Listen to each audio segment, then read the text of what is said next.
昔日風光無限，開遍多區分店，而家直接全線執笠，徹底退出香港。TVB 早前專題跟進報導嘅係四川菜名鋪銅鑼灣最後一間獨苗都正式拉班結業。點解老闆店價係本搶客，依然撐唔落去？香港飲食圈而家隱藏住一個極殘酷嘅紅業真相，今日逐字拆解俾你聽。鍾意深度拆解香港時事紅業秘聞，即刻點讚、訂閱、開啟小鐘，每一次更新絕對唔會令你失望。最近香港飲食圈入面爆出咗一件令無數街坊極度希舊，亦都震動成個餐飲界嘅大事。昔日雄霸本地市場、深耕香港多年嘅連鎖川菜巨頭如此扣罪，正式宣布全線結業，徹底撤出香港市場。為咗保住經營、挽救品牌包勢，呢間川菜大牌已經出盡所有底牌，不惜貼錢發本，推出街坊超受歡迎嘅58蚊10餸飯放題優惠，學生仲有專屬優惠，超低價就可以全日任食，白飯湯水無限飲添。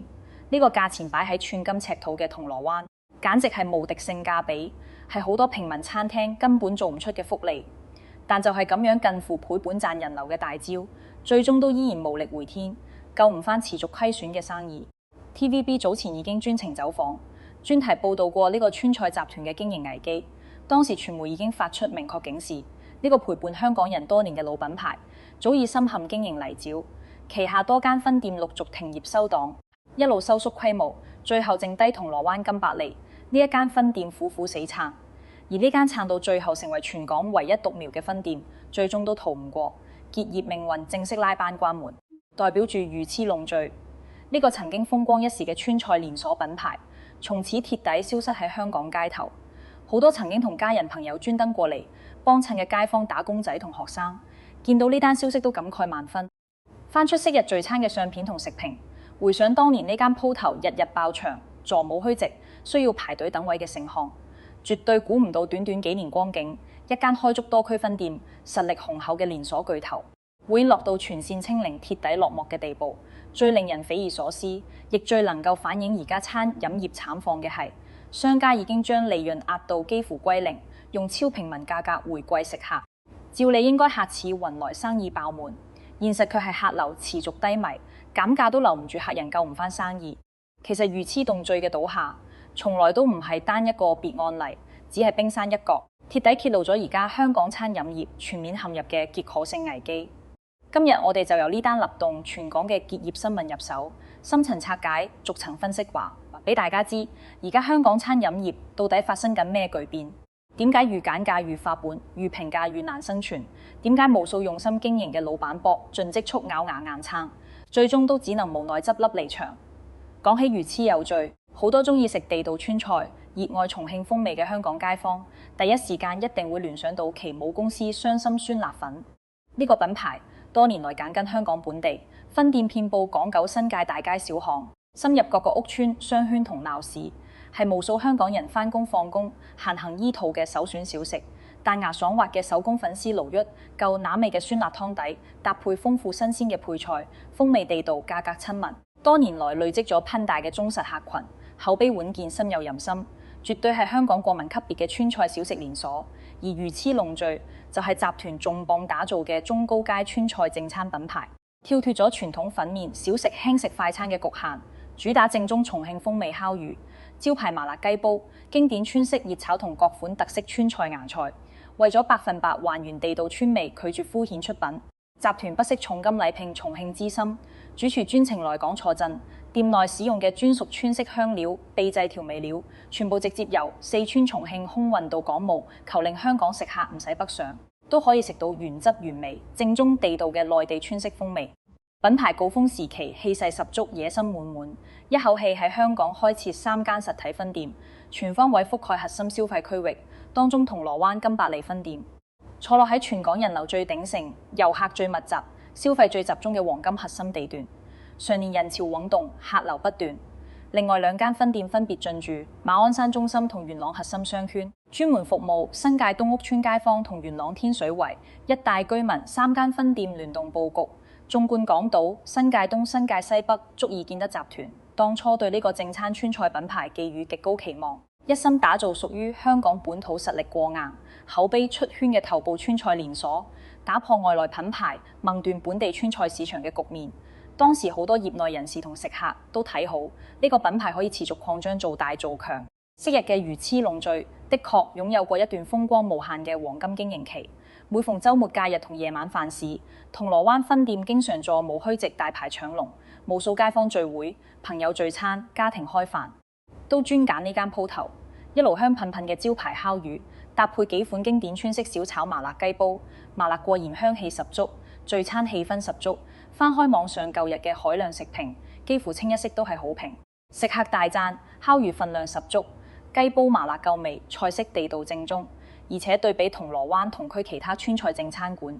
價格相對親民，唔使花高級餐廳嘅消費就可以享受地道川式聚餐體驗長期落嚟。品牌累積咗一大班死忠熟客，反覆到店幫襯，生意穩健向好。但呢份難得嘅盛況並冇維持太耐，隨住香港整體消費市場同經營環境翻天覆地嘅轉變，品牌生意開始一路走下坡，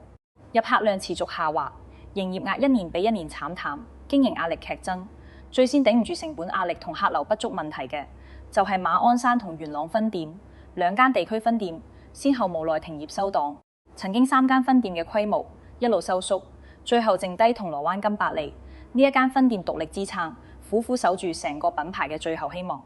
早前 TVB 記者專程到場採訪報導嘅時候，已經可以明顯見到店內光景大不如前，昔日爆場排隊嘅盛況不復存在。飯市時段店內都係寥寥數台客人冷清嘅場面，同昔日嘅溪皇形成極刺眼、極心酸嘅對比。眼見生意持續低迷，虧損不斷加劇，集團管理層唔想輕言放棄經營多年、積累咗大量口碑嘅品牌，於是積極出招自救，詐試各種方法扭轉崩勢。近年香港餐飲界最主流、最有效搶人流嘅模式，就係平價放題、多餸任食。無論係酒樓、茶餐廳定係特色主題餐廳，幾乎都靠低價放題拉動午市客流，盤活店內生意。魚翅共最管理層亦都睇準呢個頹勢，先喺母公司雙心酸辣粉分店測試平價多餸放題模式，見到有一定效果之後，即刻將呢套自救方案全面搬去魚翅共最門店，重磅推出58蚊成人10餸飯放題，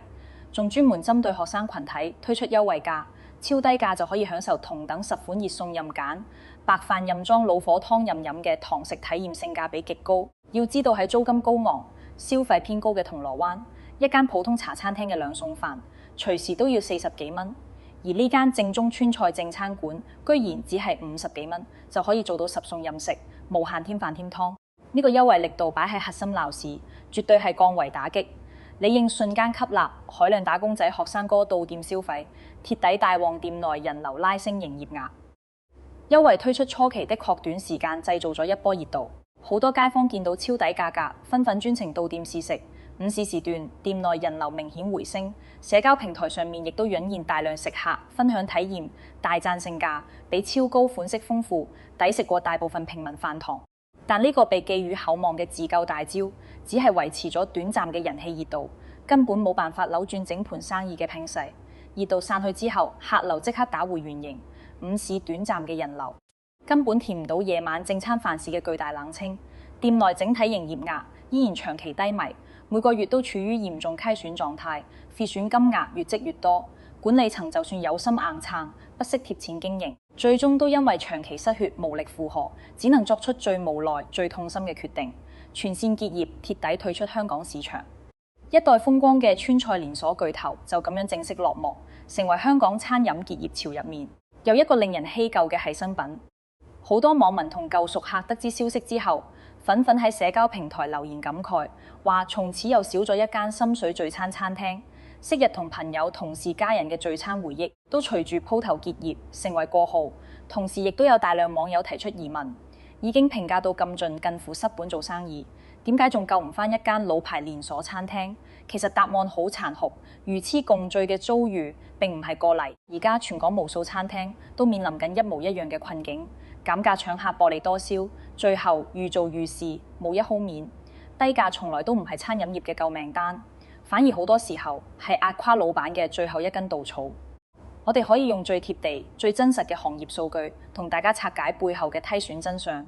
58蚊10餸飯放題，表面睇落利潤可觀、流水充足，但扣除各項硬性成本之後，實際毛利薄到幾乎可以忽略不計。首先係食材成本，10款唔同款式嘅熱餸，需要預備各式各樣嘅肉類、蔬菜、海鮮同配菜，食材種類繁雜，儲存難度高。而且餐廳必須每日新鮮備貨，杜絕過期食材，食材損耗率遠遠高於普通單點餐廳。再加上市民食放題多數專揀貴價肉類、海鮮餸菜，唔願意食素菜，單接待呢一類食客，鋪頭已經肯定闊本。只能靠多揀素菜嘅食客拉平成本，先有機會勉強打和。其次係攀大嘅人工成本，一間正規川菜正餐大鋪，唔係幾個伙計就可以營運。廚房需要主廚、二廚幫廚樓面，需要侍應收銀、洗碗、清潔。香港飲食業人工長期高企，一班員工每月嘅人工開支已經係一筆龐大嘅固定支出，無論有冇客人都必須如期發放。而最致命、最壓垮餐廳嘅就係核心鬧市嘅鋪租。銅鑼灣寸金尺土，就算係商場內鋪，租金都極度高昂，每月動用10幾20萬租金，再加上水電煤氣牌費、維修雜項開支，全部都係硬性固定成本，唔分淡旺季，唔分客流多少，一分錢都唔可以少。換句話講，就算每一個放題客人都可以為鋪頭帶來微薄毛利，但想要填得滿每月噴大嘅租金同人工開支，需要每日爆滿高頻率接待客人先可以勉強收支平衡，但現實極之殘酷，放題只可以大和午市短短2-3個鐘頭，夜晚主打烤魚雞煲嘅正餐黃金時段，客流依然極度冷清，全日總營業額根本覆蓋唔到硬性成本，做單西單做多細多，完全陷入惡性循環。好多人會問，既然做放題肯定嘥本，點解咁多老闆仲要硬住頭皮跟風去做？其實唔係老闆想做嘥本生意，而係成個市場環境已經逼到大家冇路行，唔減價、唔做優惠、唔搞放題，就完全冇客人上門，鋪頭直接冷死靜靜執笠。做低價放題仲可以搏一波人氣，搏一啲客人轉做正餐燒，喺搏市場環境好轉。但絕大多數情況下，市場不但冇好轉，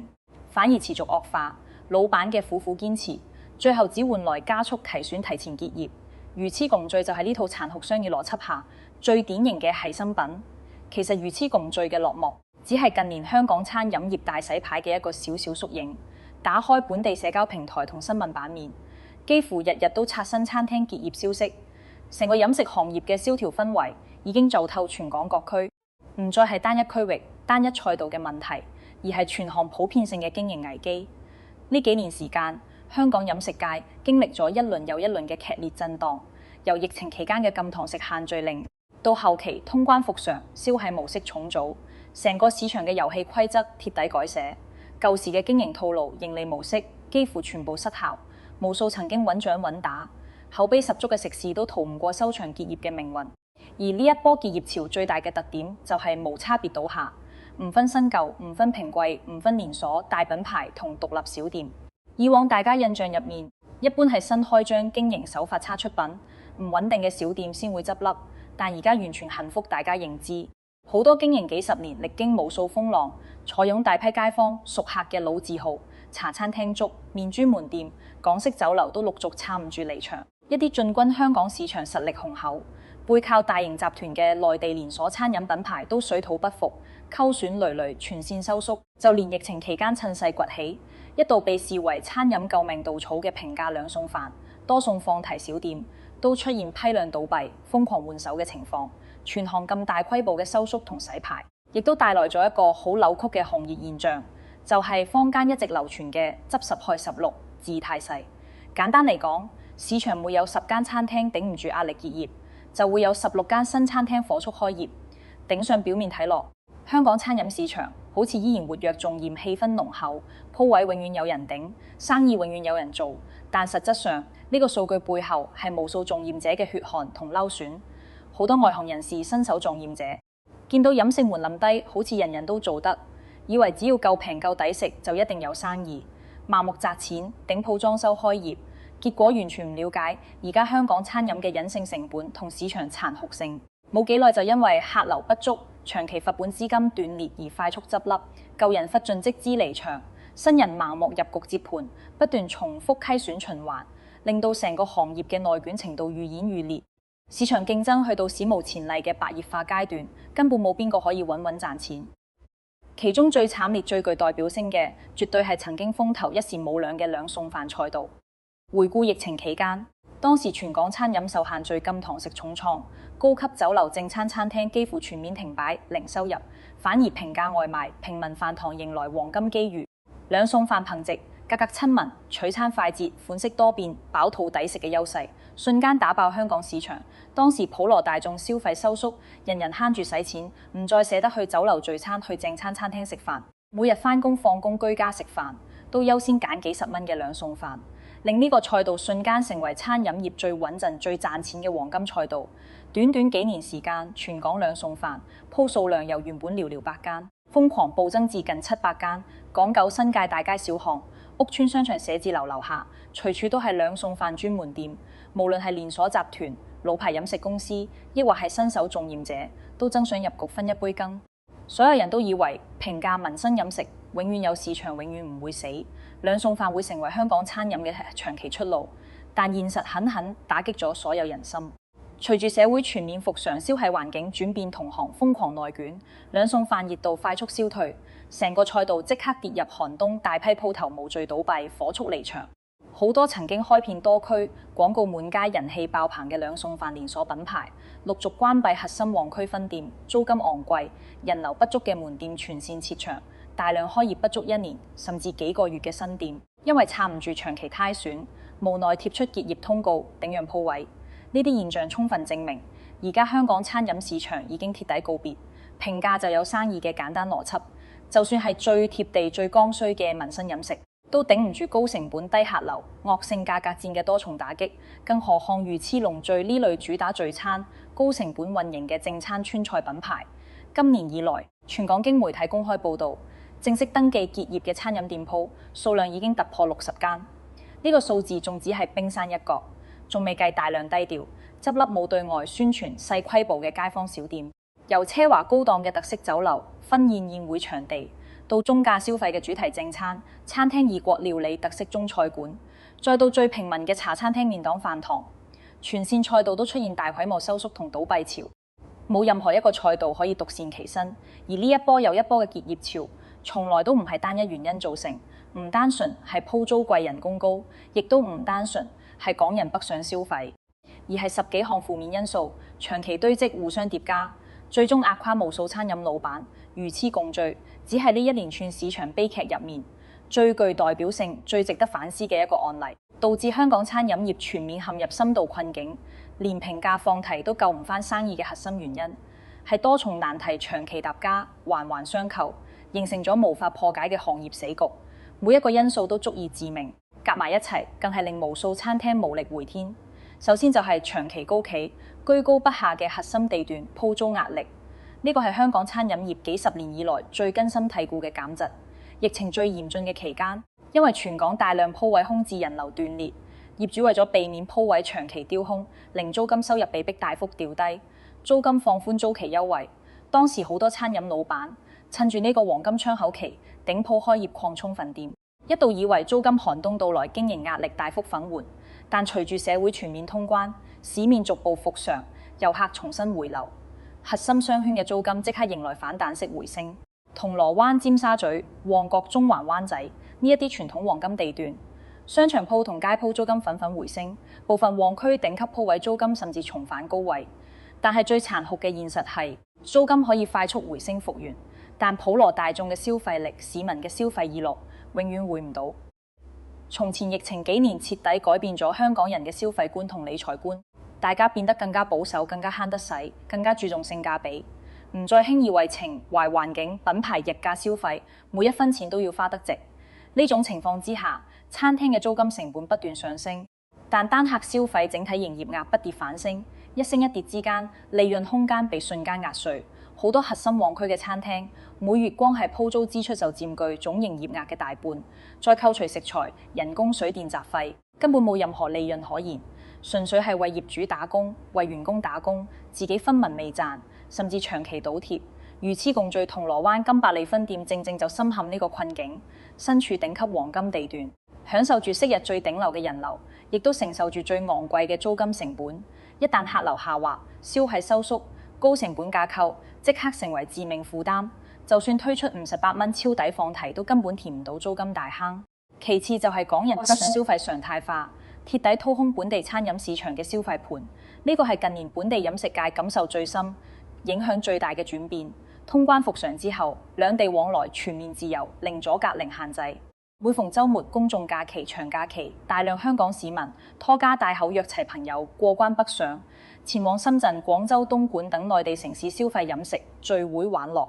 北消費之所以成為主流，根本原因就係極端嘅性價比差距狹窄，係香港本地市場永遠冇辦法彌補嘅夾溝。同樣份量、同樣品質、同樣風味嘅菜式，內地價格往往只係香港嘅1/3甚至一半。同樣嘅聚餐規模，香港一圍凍餸幾千蚊，內地只需要千零蚊就可以食得豐富體面。而且內地餐廳嘅環境、服務、配套體驗普遍優於香港同價位餐廳。除咗價格同體驗優勢，北上飲食嘅選擇亦都遠比香港豐富。無論係火鍋比燒烤、川菜、粵菜特色小食，款式更新更快，創意更多，體驗更好。久而久之，香港市民已經徹底改變聚餐習慣。以前家庭聚會、朋友飯局、節日慶祝，一定留喺香港本地酒樓、餐廳消費。而家絕大部分人都會選擇過關北上，平靚正兼且選擇多，使少好多錢，仲可以食得更開心。呢種消費習慣嘅永久性轉變，直接令香港本地正餐餐飲嘅聚餐客源大幅流失。每年流出香港嘅市民消費金額高達數百億港元。呢筆龐大消費缺口，單靠有限嘅遊客消費，根本完全填唔返正餐。餐廳最依賴嘅多人聚餐、高客單消費全面萎縮，剩低零散嘅單人、雙人簡餐消費，根本支撐唔起大型正餐鋪嘅運營成本。魚翅龍聚呢類主打多人聚餐、火鍋比烤魚嘅川菜正餐品牌，自然首當其衝，受傷最深。喺北上消費掏空本地聚餐市場之外，混合辦公模式嘅普及，直接重創核心商區嘅午市經濟，徹底斷咗無數餐廳嘅救命流水。疫情過後，越來越多跨國企業、本地公司、金融機構同從業團隊全面推行彈性工作、混合辦公制度，員工唔需要日日返寫字樓實體上班，每週可以選擇部分時間居家工作，拋距辦公。呢個工作模式嘅永久轉變，令中環、灣仔、銅鑼灣、尖沙咀、金鐘呢啲核心商業區嘅上班人流出現斷崖式下跌，至今都完全冇恢復昔日盛況。以前工作日朝早午市時段，寫字樓樓下嘅茶餐廳、飯堂、簡餐店永遠排長龍，打工仔趕時間買飯堂食醫肚。午市短短幾個鐘頭嘅營業額，足以撐起成間鋪頭嘅基本開支，覆蓋大半固定成本，係無數餐廳最穩陣嘅現金流來源、救命收入。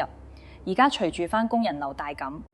核心商區午市客流大幅萎縮，普遍只係昔日高峰期嘅5、6成，部分地段甚至得返3、4成。午市淡靜，客流稀疏已經成為常態。而夜晚同週末嘅正餐聚餐客流又被北上消費大幅分流，直接造成全港大量正餐餐廳午市賺唔到流水，晚市做唔起營業額嘅兩頭唔到岸身價局面。每日營業都係淨消耗、淨合本，為咗搶奪僅剩嘅有限客流。全港餐飲界隨即掀起一場無底線嘅瘋狂，價格內卷，全行陷入惡性競爭。你出40蚊兩餸飯，我就39蚊包飯包湯；你做58蚊10餸放題，我就推出39蚊任食放題；你減優惠送小食，我就直接平價到底貼錢搶客。呢種無底線價格戰嘅最終結果就係全行利潤空間被徹底榨乾，冇任何商家可以穩定賺取合理利潤。所有餐廳都被困喺一個死循環入面，唔減價唔做優惠就完全冇客人上門，鋪頭靜靜執笠，減價搶客做平價放題就無利微薄，長期殺本，做得越多殺得越多。除咗市場競爭同客流問題，香港飲食業長年未解決嘅人手短缺、人工高企問題，亦都持續為行業加壓，成為壓垮老闆嘅重要稻草。飲食行業工時長、體力消耗、大節假日無休工作環境辛苦，絕大多數年輕人都唔願意入行，導致行業長期處於人手荒狀態。為咗搶人手留員工，餐飲老闆只能不斷上調人工、增加福利。廚房資深師傅、前線資深員工人工年年攀升。一間中型正餐餐廳每月人工開支已經佔總成本嘅極大比例。與此同時，行業人手流動性極高，員工流失率大，老員工不斷離職，新員工不斷入職，老闆需要不斷花時間、花資源培訓新人，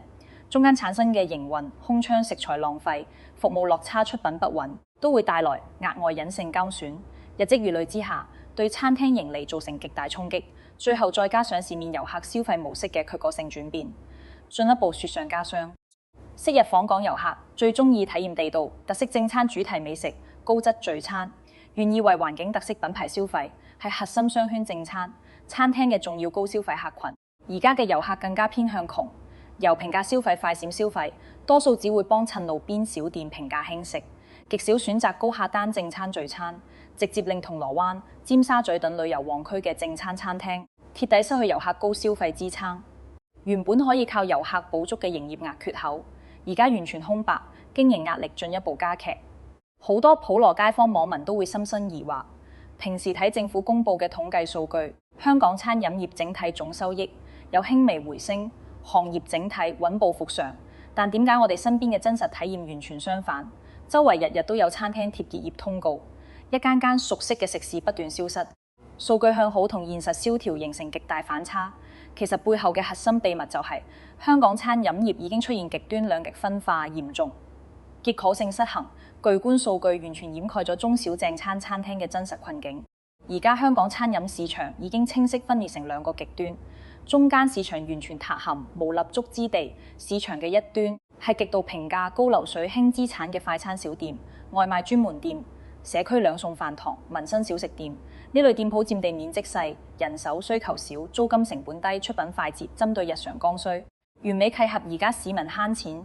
簡餐速食嘅消費習慣，所以可以維持穩定客流，實現盈利增值，撐起成個行業嘅整體數據。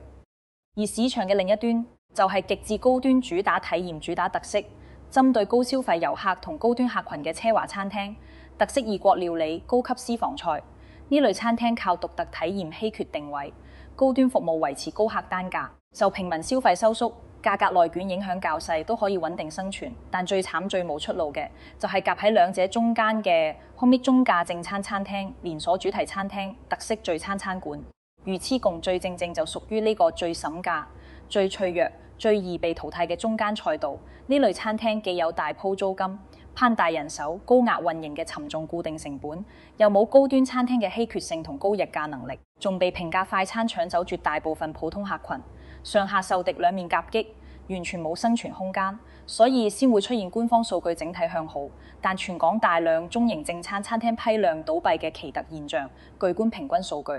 貼底隱藏咗行業深層嘅蕭條同危機。再翻去睇魚翅共聚嘅自救之路，其實佢哋已經做盡所有可以做嘅嘢，保留招牌烤魚、麻辣雞煲核心優勢菜式，守住自身川菜特色嘅同時積極轉型做平價午市放題，就是同時拿捏聚餐客群同打工仔午市客群，用商模式對沖市場風險。呢個經營思路理論上完全可行，但敗就敗喺成本，缺口同市場環境完全不匹配。大面積正餐鋪位、龐大廚房團隊、核心地段高租金，呢套高成本架構貨根本唔適合利潤極薄嘅平價放題模式。午市微薄嘅流水利潤，完全填唔到固定成本嘅大坑。長期虧損之下，就算有母公司資金撐底，最終都難逃結業命運。而家網上對於呢單結業事件討論越來越熱烈，唔同街坊都有唔同睇法。有人覺得係港人北上消費拖垮本地飲食，有人就認為係本地餐廳性價比長期偏低，追唔上大眾消費預期。亦都有業內老闆坦言，唔係商家想加價，而係租金、人工各項硬性成本擺喺度，商家根本冇減價空間，最終只能陷入加價冇客、減價蝕本嘅死局。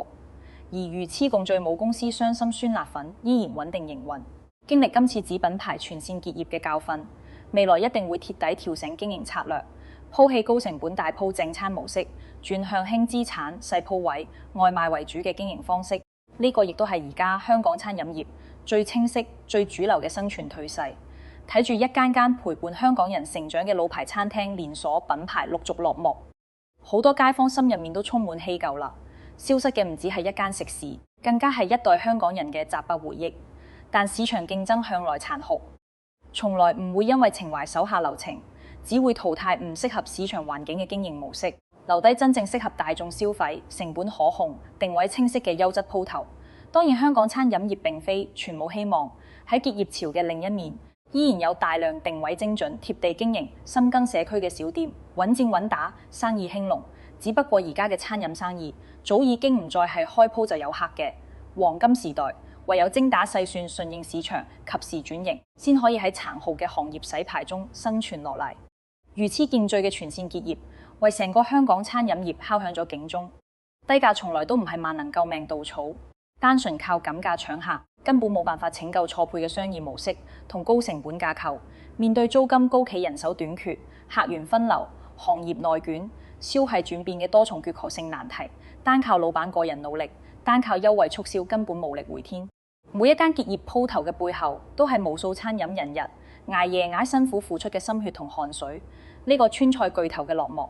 只係全港無數餐飲從業者艱苦求生嘅真實縮影。未來香港餐飲業只會持續深度洗牌，加速行業分化。中價正餐餐廳嘅生存空間只會越來越細，壓力越來越大，行業兩極分化嘅態勢只會越來越明顯。喺中間嘅傳統正餐品牌，如果唔及時轉型，唔優化成本架構，唔調整經營模式，只會陸續被市場淘汰。今次魚翅龍聚全線結業，唔蝕8蚊放題都無力自救嘅事件，絕對係所有香港餐飲從業者最寶貴嘅一堂課，亦都為成個行業敲響咗警鐘。餐飲行業從來都唔係夠平就贏，單純靠減價、靠實本搶客，只可以換取短暫嘅人氣熱度，永遠冇辦法拯救錯配嘅商業模式、過時嘅運營架構同沉重嘅固定成本。面對租金長期高企、人手持續短缺、客源持續分流、行業無限內卷、大眾消費習慣永久轉變嘅多重結構性難題，單靠老闆個人熱誠辛苦捱夜，單靠一時嘅優惠促銷，根本無力回天，無法逆轉擺勢。每一間結業鋪頭嘅背後，都係無數餐飲人日捱夜捱全年無休，默默堅持嘅心血同汗水。每一個品牌嘅落幕，都代表住一班創業者嘅心血付諸東流，一班員工面臨失業轉工。呢個曾經風光一時嘅川菜巨頭黯然落幕，只係全港無數餐飲從業者艱苦求生、無奈堅持嘅真實縮影，亦都徹底揭露咗而家香港飲食圈最真實、最殘酷嘅生存法則。舊時靠情懷、靠地段、靠出品就可以穩穩做落去嘅餐飲黃金年代已經徹底終結。未來嘅香港餐飲市場只會越來越專業、越來越殘酷、越來越講求精準定位同成本控制。唯有順應市場變化，及時轉型升級，壓縮多餘成本，找準自身定位，區分開價格內卷，先可以喺殘酷嘅行業大洗牌，中穩而穩打生存落嚟。無論市場環境點樣劇變，行業競爭點樣激烈，我哋依然真心希望每一個用心經營、堅持良心出品、善待員工、認真對待每一位食客嘅香港餐飲老闆，都可以揾到屬於自己嘅生存出路，抗過紅葉寒冬，撐到市場回暖。亦都希望呢座滿載飲食文化、人情味十足嘅城市，可以留住更多地道美食、本土老味道，少一啲遺憾，少一啲結業，少一啲無奈，保留住屬於香港獨有嘅飲食煙火氣。呢條片同大家深層拆解咗香港餐飲業最真實、最殘酷嘅行業內幕，由川菜巨頭慘淡結業、平價放題都救唔返生意呢件事，徹底睇透成個香港飲食圈嘅現狀困境同未來走勢。呢啲行業深層真相，市井熱話拆解，外面好少講得咁透徹。鍾意呢類貼地香港時事、行業結尾、城市變遷分析，記得點讚、關注、訂閱我頻道，撳埋通知小鐘，我會持續為大家拆解更多香港民生熱話、商業真相、行業冷暖。每一期內容都夠晒真實、夠晒深度，絕對唔令你走寶。下次再同大家深度開講。